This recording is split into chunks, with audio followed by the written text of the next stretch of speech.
Hi, and thank you for previewing this audio cassette. My name is Carl Amari. I'm founder and president of Radio Spirits, the leading distributor of old-time radio cassettes and CDs. Radio Spirits is a subsidiary of Audio Book Club and Media Bay, Inc. The first 20 minutes of this cassette talks about a one-of-a-kind audio collection, the 60 greatest old-time radio shows of the 20th century selected by Walter Cronkite. The last 30 minutes of this cassette features a special Father's Day collector's episode of The Life of Riley, starring William Bendix, as originally broadcast June 19, 1948, so stay tuned for that. Last year, with the close of the 20th century upon us, Radio Spirits felt compelled to create an unprecedented collection of the century's most memorable radio broadcasts. We enlisted the help of Walter Cronkite in our search for the 60 greatest old-time radio shows of the 20th century.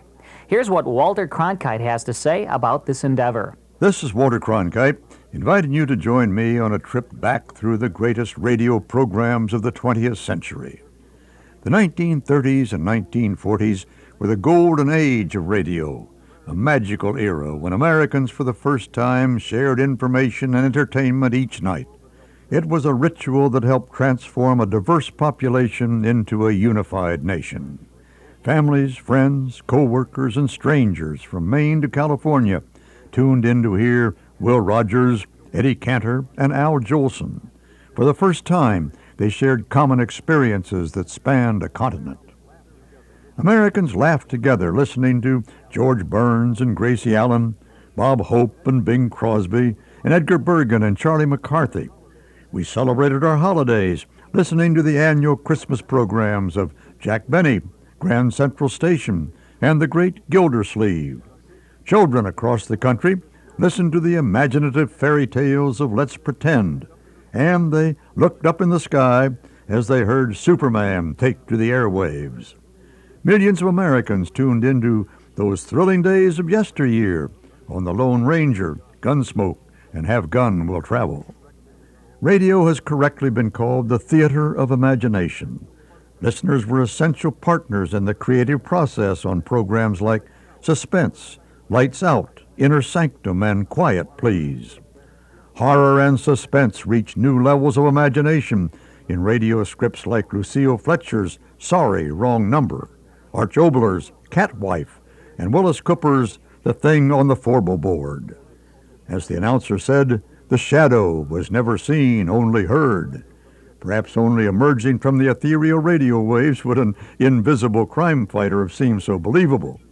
All radio detectives, of course, were unseen, but listeners had no problem imagining their favorite radio sleuths: Philip Marlowe, Sam Spade, Sergeant Joe Friday, The Saint, freelance insurance investigator Johnny Dollar, and Big Town's crusading newspaper editor Steve Wilson. On December 8, 1941, Americans for the first time in history were able to hear their president ask a joint session of Congress for a declaration of war. We hold these truths. Norman Corwin's tribute to the Bill of Rights was broadcast live over all 4 radio networks a week later. It reached a record audience of 60 million listeners. Americans tuned in their president's fireside chats, and in April of 1945 heard Arthur Godfrey express a nation's grief as he described FDR's somber funeral procession. The following month, Norman Corwin would celebrate the defeat of Germany and reflect upon the costs of the European conflict in On a Note of Triumph, and later the defeat of Japan in 14 August. During the war years, I was stationed in Europe as a United Press war correspondent.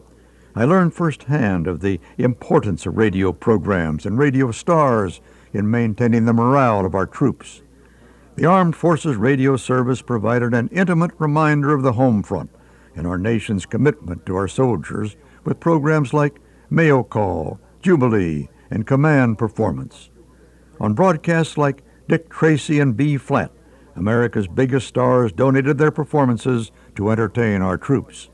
The immediacy of broadcasting brought late-breaking news to listeners often far faster than newspapers. Americans tuned in to hear the latest war news from H.V. Kaltenborn and Edward R. Murrow, and the day's gossip from Walter Winchell. Perhaps Americans were sometimes too quick to believe what they heard over the airwaves. On October 30th, 1938, many listeners were deceived by apparent news reports of a Martian invasion of New Jersey. Some had switched stations after beginning the hour, listening to radio's top-rated program, The Chase and Sanborn Hour, starring Edgar Bergen and Charlie McCarthy. They had missed the opening introduction of the Martian program. It identified the program as a dramatic adaptation of H.G. Wells' The War of the Worlds by the Mercury Theater on the Air. Many were fooled by Orson Welles' uncanny simulation of network news remotes and official government denials. Incredibly realistic was actor Frank Reddick's portrayal of a newsman's eyewitness reactions to unexpected horror. Reddick undoubtedly was inspired by Herb Morrison's emotional reportage of the Hindenburg disaster the previous year. Incidentally, Alexander Woolcott later sent a telegram to Wells that read, "This only goes to prove, my Beamish boy, that all the intelligent people were listening to the dummy, and all the dummies were listening to you." Within a few days, it seemed inconceivable that so many had accepted the news of a Martian invasion, and space travel was again perceived as that crazy Buck Rogers stuff. Yet 3 decades later, I anchored CBS's live coverage of the first moon landing as astronaut Neil Armstrong took one small step for man, one giant leap for mankind. That day I discussed the event on air with science fiction author Ray Bradbury via a transcontinental satellite hookup that only the science fiction writers had dreamed of in earlier decades. A human being's landing on the moon, the event that will be recalled in future millennia as the monumental historical event of our time, was shared as it occurred by the citizens of this planet thanks to the magic of radio. And that's the way it was. The 60 greatest old-time radio shows of the 20th century features 60 complete and unedited original radio broadcasts digitally remastered for superb sound quality. A full 60 hours of programming on 20 audio cassettes or 30 compact discs. The 20 audio cassettes or 30 compact discs are housed in a collector case and comes complete with a 58-page booklet detailing each episode and a written foreword by Walter Cronkite. Best of all, you can save $20 off this collection by ordering now through the Radio Spirits catalog you received with this cassette by dialing 1-800-RADIO-48. That's 1-800-723-4648. And as an added bonus, when you place any order from our Radio Spirits catalog, you'll receive an hour-long cassette of 2 hilarious Bud Abbott and Lou Costello radio broadcasts, one featuring their famous Who's On First routine, absolutely free as our gift to you. Operators are standing by 24 hours a day, 7 days a week to take your call. Order this amazing collection for yourself, for a friend, or perhaps as a very special Father's Day gift. Now, let's sample the sound quality of some of the 60 greatest old-time radio shows of the 20th century.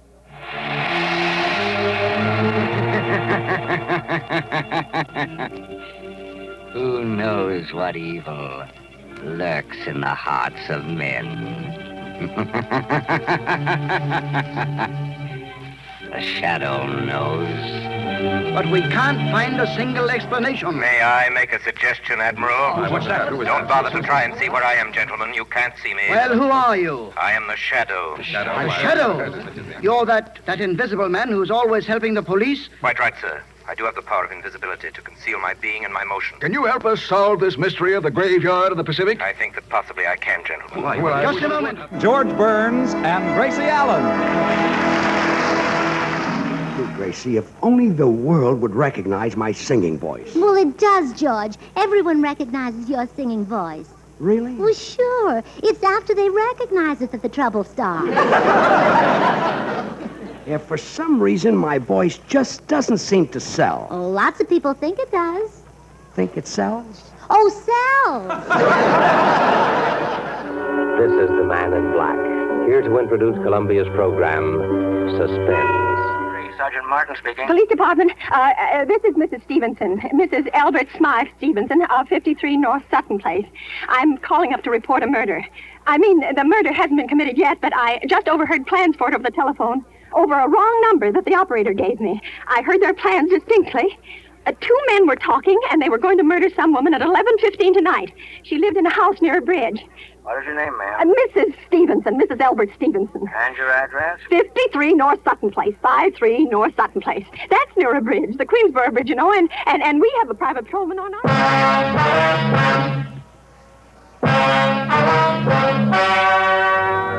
It was Thursday, December 22nd.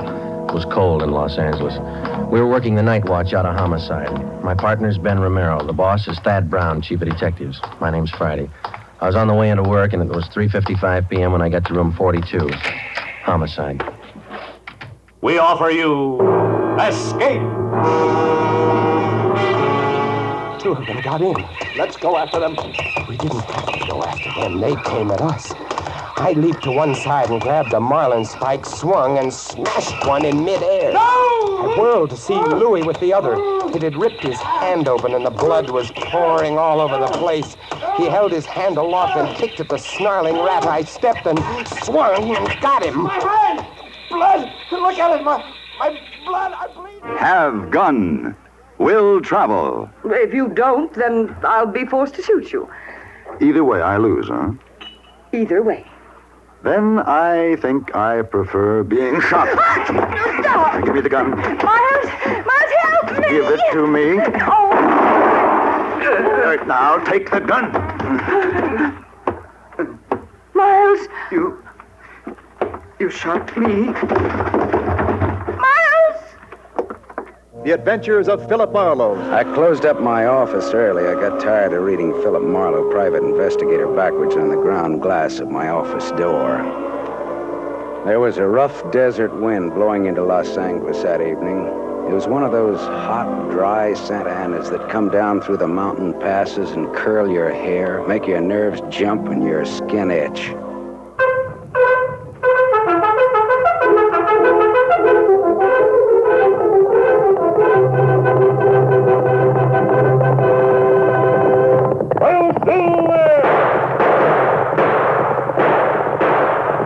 Fiery horse with the speed of light, a cloud of dust, and a hearty hi-yo Silver, the Lone Ranger. With his faithful Indian companion Tonto, the daring and resourceful masked rider of the plains led the fight for law and order in the early western United States.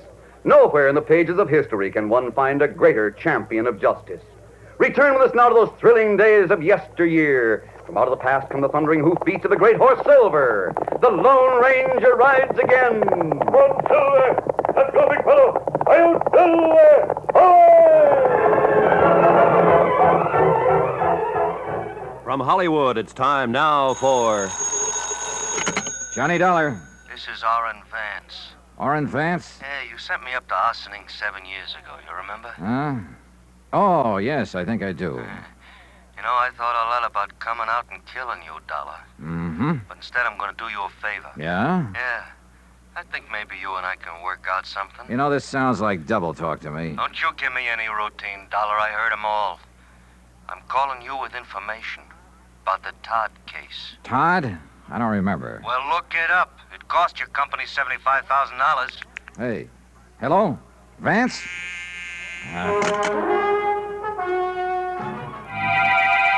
Inner Sanctum Mysteries.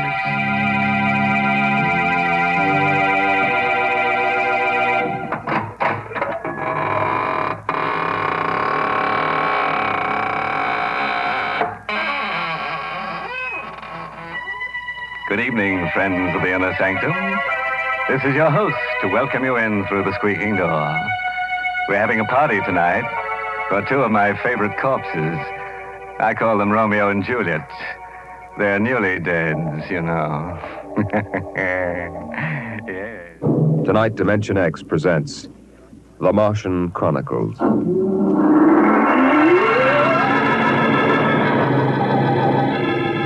January in the year 1999. 1 minute it was Ohio winter with doors closed, the panes blind with frost, icicles fringing every roof, children skiing on snowy slopes. And then a long wave of warmth crossed the small town, a flooding sea of hot air. Gunsmoke, starring William Conrad. The transcribed story of the violence that moved west with young America. And the story of a man who moved with it. I'm that man, Matt Dillon, United States Marshal. The first man they look for and the last they want to meet. It's a chancy job, and it makes a man watchful and a little lonely. Remember, you can save $20 when you order the 60 greatest old-time radio shows of the 20th century by calling toll-free 1-800-RADIO-48. That's 1-800-723-4648.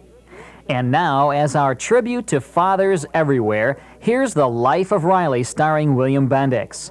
This popular situation comedy series was created by Academy Award-winning screenwriter Irving Brecker and came to radio January 16, 1944, starring William Bendix as blue-collar family man Chester A. Riley, with Paula Winslow as his loving spouse Peg. Their children, Junior and Babs, were portrayed by Conrad Binion and Sharon Douglas, among others, and Riley's next-door neighbor, Pal Gillis, was played by radio veteran John Brown. To support his family, Riley worked as a riveter in a California aircraft plant, and his radio exploits dealt with everyday trials and tribulations of family life and his attempts to get rich quick. Because Riley was such a devoted father, the series offered Father's Day episodes annually. What you're about to hear is a classic Father's Day episode of The Life of Riley dating back to June 19, 1948. Remember, you can save $20 when you order the 60 greatest old-time radio shows of the 20th century by calling toll-free 1-800-RADIO-48. That's 1-800-723-4648. Prell brings you The Life of Riley.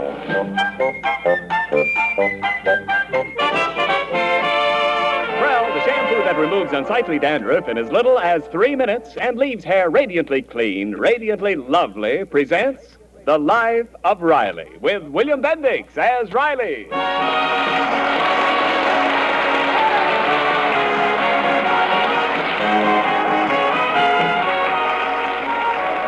Well, this Sunday will dawn like any other Sunday, but for many men like Chester A. Riley, it will have a special significance. Yes, Father's Day, the day King Daddy comes into his own. And this year, Riley hopes things will be different than on last Father's Day, when he rose early, eagerly anticipating the tribute so rightfully his. And the first person to greet him was his wife, Peg. Good morning, Riley, dear. Happy Father's Day. This is for you, from me. For me? Oh, thanks, Dublin. But really, you shouldn't have done it.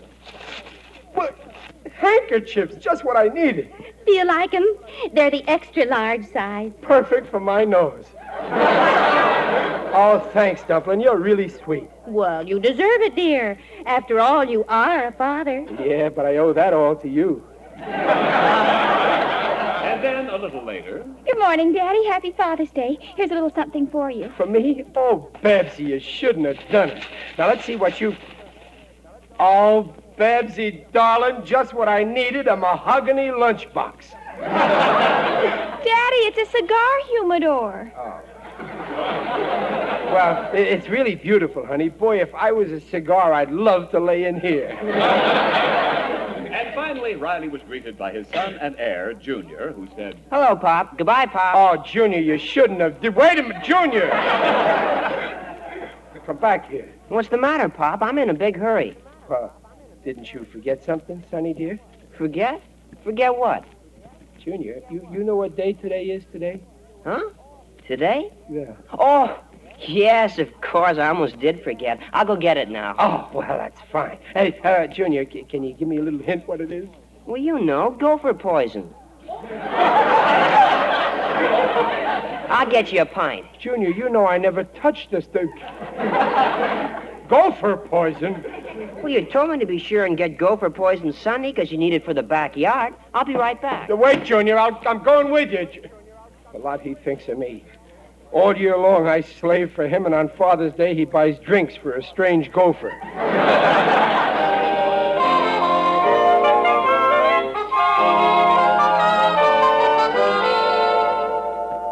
Come on, Pop, let's get home and go to work in the Gophers. I gotta play ball later. No, wait a minute, Junior. Look at all the swell stuff Pitlack has in his window here.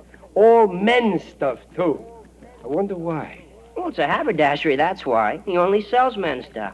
Now, come on, Pop, we're wasting time. No, we ain't, Junior. It's a good idea to see what people are trying to sell to people who want to buy.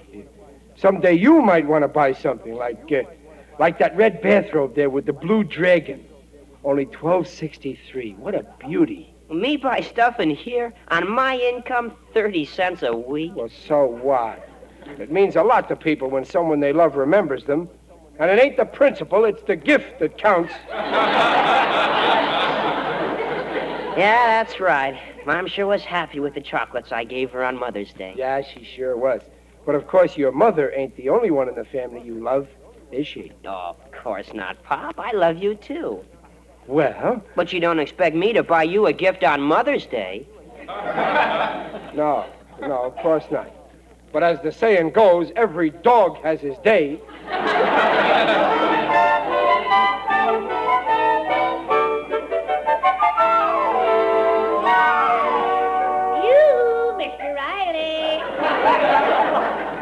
It's me, Waldo Binney. Oh, hello, Waldo. Where are you? In front of you. Lower your eyes a little. Yeah. Hiya, Waldo. How's my little neighbor today? Oh, my sagging sacroiliac. Well, what's making it sag this time? I'm disappointed over the gifts I got for Father's Day. You're disappointed? But, Waldo, you have no kids. I know, but we have 3 turtles, Manny, Mo, and Jack. And every Father's Day, my wife gets the turtles something to give me. Oh, I see. Well, that's sweet. What did the turtles give you this year? A box of dead flies. Well, at least you got something. My junior forgot all about it. Well, you know how boys are. It probably just slipped his mind. No, you don't understand, Waldo. It goes deeper than that. I always say, show me where a boy forgets his father on Father's Day, and I'll show you a father who's too stupid to raise his kids right.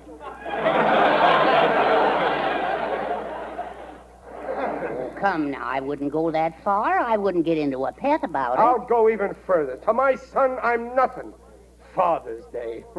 To Junior, I'm only a stranger who's living with his mother. I'll go even further. He's an ungrate. There's your phone, Mr. Riley. Anybody inside to answer? Yeah, Junior. It's probably his girlfriend, that Marilyn Morris. He's always gabbing with her. A boy of 13. Does he think about his father? No. All he thinks about is girls. What's happening to the kids of today? Well, now, after all, a boy of Junior's age, it's normal for him to be in love. He'll grow out of it when he gets married. Hello, Marilyn. How are you, Drip? Drip. He never calls me that. I tell you, that Marilyn's a bad influence on him. Oh, my pop's fine, thanks. How's your old man? You see, she was asking after me. Swell little kid, that Marilyn. No, he's not around. No, I don't know what to get him. Well, I saw a bathrobe at Pitlack's men's shop. It was neat. Waldo, I was wrong. He remembered. Mr. Riley, control yourself. Please put me down. Oh. I'm sorry, Waldo. Yeah, I know, but, gee, Marilyn, it cost $12.63. He's going to buy me a bathrobe. Ain't he a swell little ungrate? I know, but where can I get that kind of money? Oh, okay, goodbye. Too bad, Mr. Riley. I guess you're not getting the robe after all. Who ain't? All he needs is $12.63, right? And it's for a good cause, ain't it? Me. I'll just slip the dough to him so he'll think he found it by accident, see? Oh, that's ingenious. Oh, sure. Junior may be 13, but believe me, I'm his mental equal.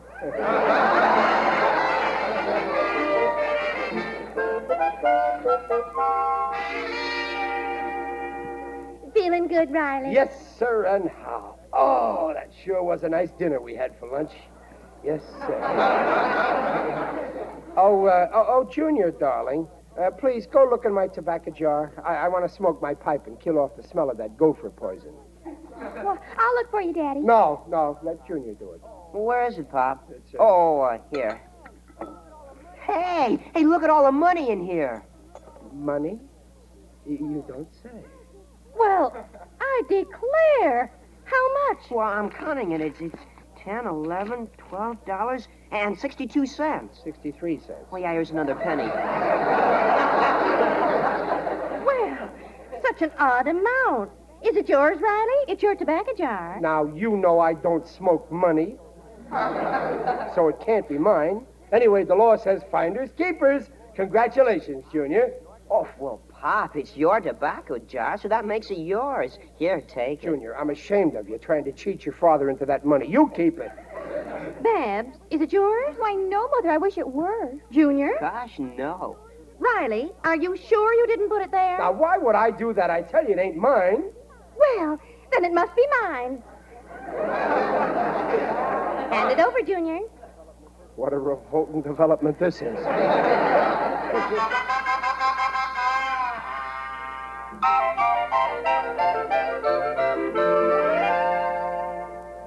Did it work, Mr. Riley? Yes, sir, Waldo. It worked like a charm.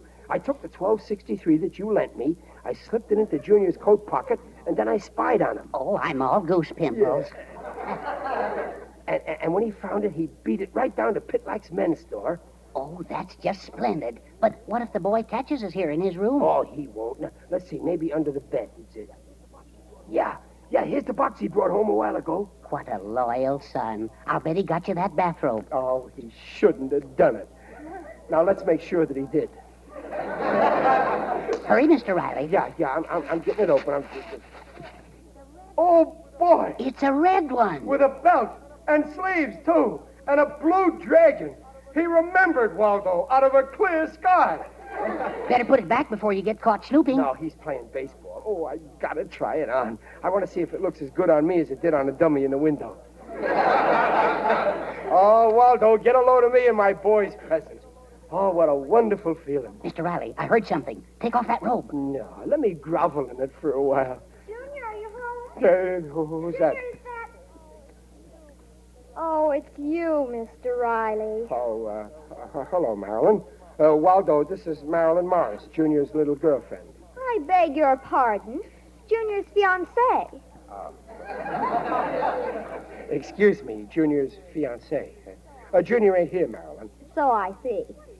Mr. Riley, what are you doing in my Junior's room? Well, I just came in for a minute to... If Junior wants to let you snoop in his room while he's out, that's up to him. But once I marry him, it'll have to stop. She's moving in already. And just what are you doing in wearing my father's robe? Well, I was just seeing if it fits your father's robe. Why, yes. Didn't Junior tell you? No. But I don't believe it. Junior got this for me for Father's Day. I'm awfully sorry, but it's for my father. You ask Junior when he gets home. So I'll just take it, please. Here, Marilyn. Thank you. Bye. Waldo, I gotta sit down. Don't take it so hard, Mr. Riley. This is how he repays me after all I done for him. When he was born, who visited him in the hospital? I did. When he had poison ivy, who helped him scratch? I did. Plenty of sacrifices I made for that boy. Oh, dear. Under this vest of mine, my heart is bleeding for you. And how does he show his gratitude? He buys a gift for Marilyn's father with my money. Tell me, what sort of a man is this, Mr. Morris? He's nothing but a big bag of wind. He's an stuffed shirt. He's snooty, he's obnoxious, and... Oh, how I wish I was him.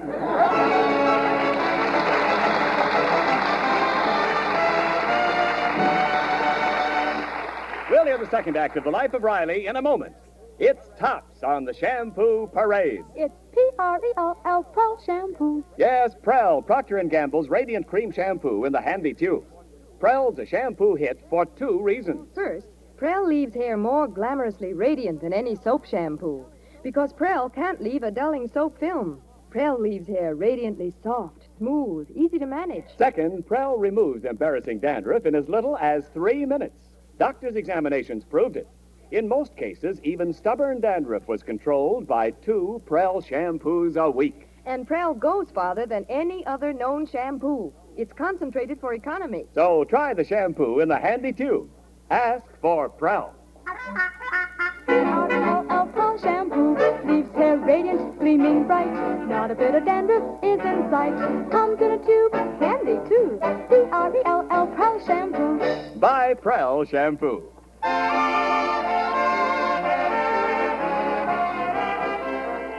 And now back to the life of Riley with William Bendix as Riley. Riley? Oh, Riley! I'm in here, Dublin. Oh, hello, dear. You should have come to the movies with me. It was Why, Riley, what's wrong? Well, you don't look well. Your face. Sorry, but it's the only one I got. I'm okay. Where's Junior? I don't know, and I don't care. Why, Riley. Oh, I see. He didn't come through with the Father's Day gift. He gave me something, all right. A headache. Well, the day isn't over yet. He'll probably remember. It ain't the gift that I care about, but it shows he ain't got no respect for me. Oh, now that's ridiculous. Here I feed him and clothe him and give him an allowance, and he don't care enough for me to buy a little something for Father's Day. If he acts like that now, what can I expect from him when I'm too old to work and I'm broke? He'll send me to the poorhouse. That's the kind of a son he'll turn out. Oh, now, Riley, you're exaggerating this I whole... ain't exaggerating. I know his type. And I'm warning him right now. The day he sends me to the poorhouse, I'll cut him out of my will without a cent.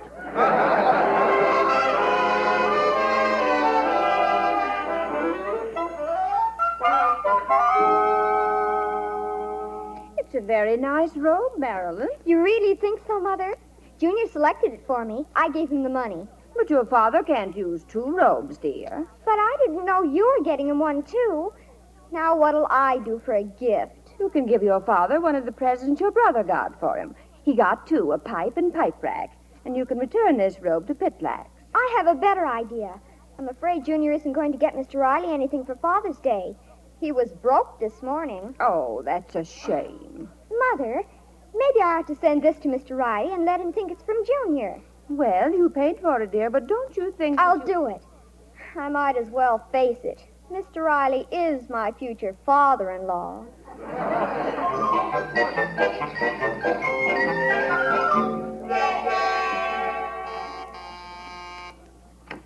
Yeah? I've got a package for Mr. Riley. Sign here, please. Package for me? It's a robe from Junior. The darling boy bought one for me, too. He went back to Pitlax and... This isn't from Pitlax. It's from a Mrs. Morris. Sign here, please. Mrs. Morris? Well, what she got? Then this must be the same robe that Junior got Marilyn's father. They're sending it back to me. Sign here, please. I get it. The Morrises feel sorry for me. Naturally, a man your age who can't sign his name.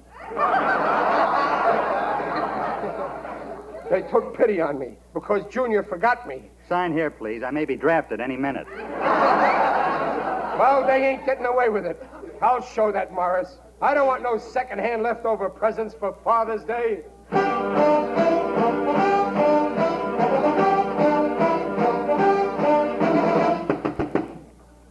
Yes? Oh, it's you, Riley. Mr. Morris, take back your cheesy bathrobe.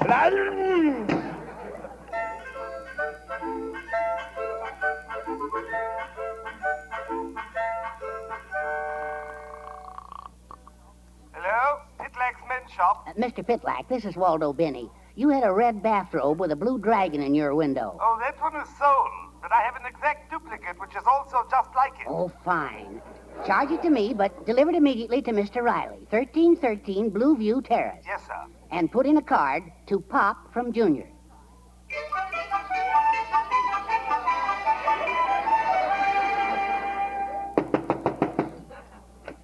Yeah? Package for Mr. Riley. Sign here, please. Just hold this pencil and I'll steal your hand.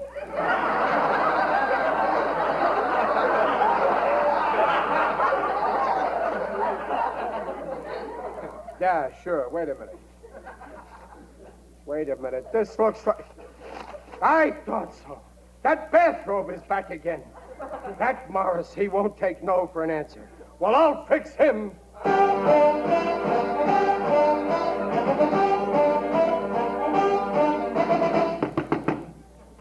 Yes? Oh, it's you again, Riley. Listen, Morris.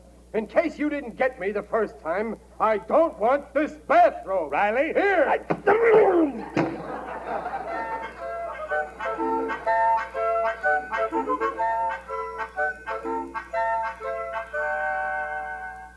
Mother, I got it. Oh, that's fine, Babs. Oh, it's a lovely robe, red with a blue dragon. Mr. Pitlack said they're very popular lately. He sold 3 today. Well, I've made out the card. To Pop from Junior. Oh, that boy. Imagine forgetting about Father's Day. Oh, he's just a dizzy infant. I'll leave the robe on the couch in the living room. Oh, Daddy will be thrilled. Oh, it is nice. When your father sees it, he'll go wild.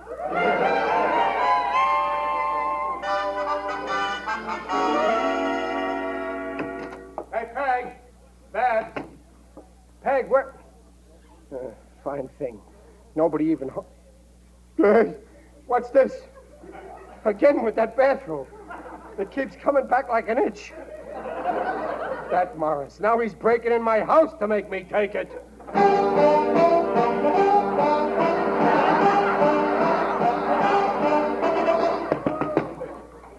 Yes? Oh, it's you, Riley. Now, listen, I'm getting tired. You're getting tired. Well, it's me that's been doing the walking. I'm telling you for the last time. Now, wait. Take back your bathrobe and keep it back.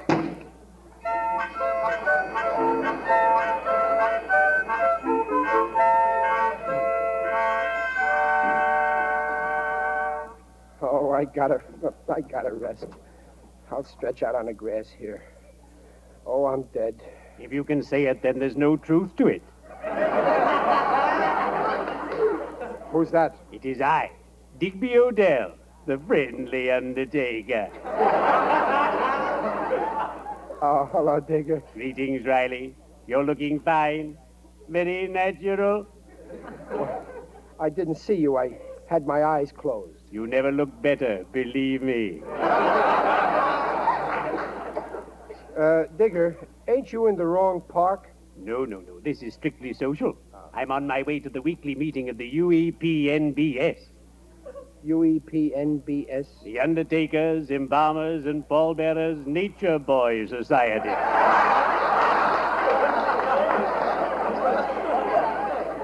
Our slogan is, let us help you get close to Mother Earth.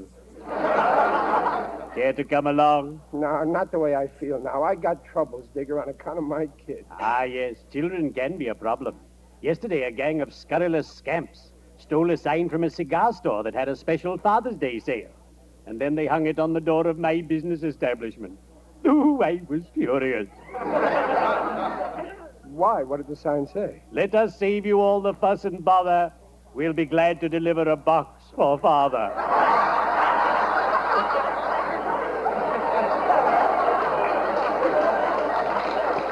Oh, sure. Every store has signs, and my boy didn't even remember me.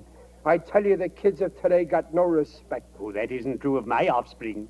My boys worship the very ground I work in. That ain't the gift so much, but, well, at work Monday, all the guys will be bragging what their kids gave them, and I'll be ashamed to face them. Oh, you needn't be. Buy a gift yourself and pretend it's from Junior. That will remind the dear lad of his neglect and teach him a lesson for the future. Yeah, hey, that is an idea. Digger, you're a pal. Someday I've got to do something for you. Don't worry. Someday you will.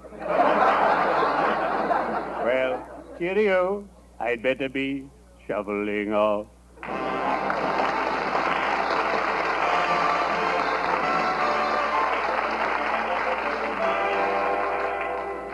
Well, Dumplin', how do I look in the swell new bathrobe that my boy Junior gave me? Oh, you look wonderful, dear. Oh, you're absolutely handsome in it, Daddy. And that dragon on the back is beautiful. Oh, yeah, that dragon brings out my personality. I wish Junior was home to tell me how I look in it. I'm going to take another gander in the mirror. Oh, Babsy, I'm so glad we bought him that robe. Oh, you'll have to tell Junior not to let on that it wasn't from him. Yes, sir. Some people might have thought Junior forgot me, but not my boy. When he comes home, I want to talk to him in private right away before anyone else does.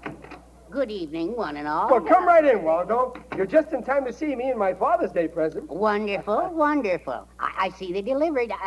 You got the robe from Junior? Why, how did you know that, Mr. Benny? Oh, a little bird told me. Hi, Pop. I'm sorry I'm so late, but I finally got it. Pop, where did you get that? Junior, You're losing your memory. You sent me this robe, remember? Come outside. I sent it? Oh, no, Pop. Junior, don't contradict me. Come in your room a second. Yeah, but, Pop, Now, don't argue, Junior. You sent your father that robe. Yes, Junior, don't be such a dope. Oh, but Junior, if you come outside with me, I'll prove that you sent your father that robe. Somebody's nuts around here. I got Pop's gift right here in this package. What? A robe from Pitlax. Oh. I couldn't get the pipe I wanted to get you. I went to every place in town, so I came back and got the robe. Look. Great. The same robe. But, Pop, where did you get the one you're wearing? Never mind. You came through for me, and that's all. Oh, I get it. You bought the other one. You thought I wasn't going to remember you. Oh, Pop. Well, You must think I'm a pretty funny kind of a son. Oh, it wasn't your father, Junior. It was my fault. I was the one who didn't think you'd remember. My Mom. Well, I put Mother up to it. No, it was my fault, Junior. I bought it. Oh, no, Riley, you mustn't take the blame. I bought it. Junior, I was the doubting Thomas. I bought that robe. Wait a minute. I demand a recount. I went to Pitlack Personal and bought this robe. I phoned him to deliver it. Well, I gave Babs the money, and I brought it home. Quiet! I know where I got it, don't I? Well, you needn't yell. Folks, listen to me. Goodness, what's going on? You keep out of this, Marilyn. Next you'll be saying you sent me this robe. Why, yes, Mr. Riley. But how did you find out? Oh. But this is ridiculous. We couldn't all send him that Now, wait robe. a minute. Wait. Let's get logical.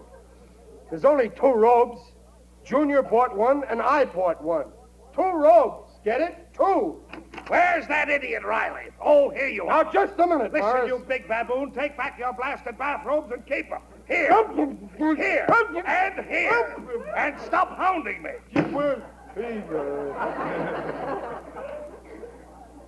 Now I got 5 bathrobes. 5 bathrobes. Just what I needed.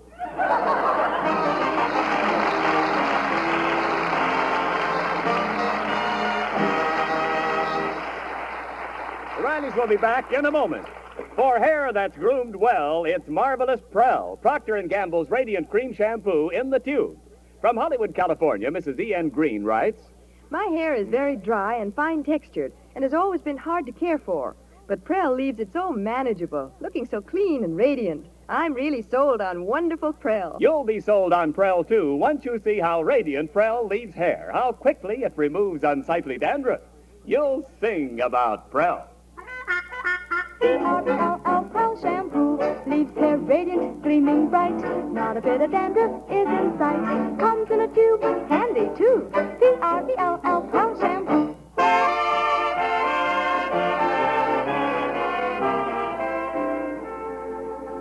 Oh, I never had such a headache. You and your 5 bathrobes. Well, yeah, but it's wonderful to know that I'm so lovable. And so modest. And especially that my boy likes me. Do I look swell in this bathrobe that Junior gave me? Huh? Well, yes, but to tell you the truth, dear, it makes you look awful fat. Well, you'd look fat, too, if you was wearing 5 bathrobes.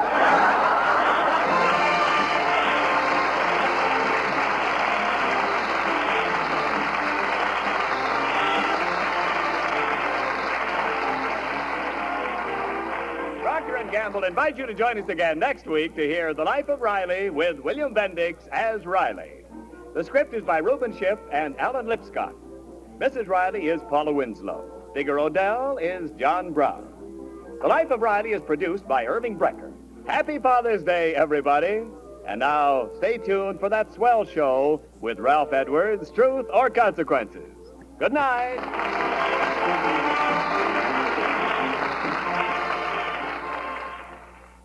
This is NBC, the national broadcasting company.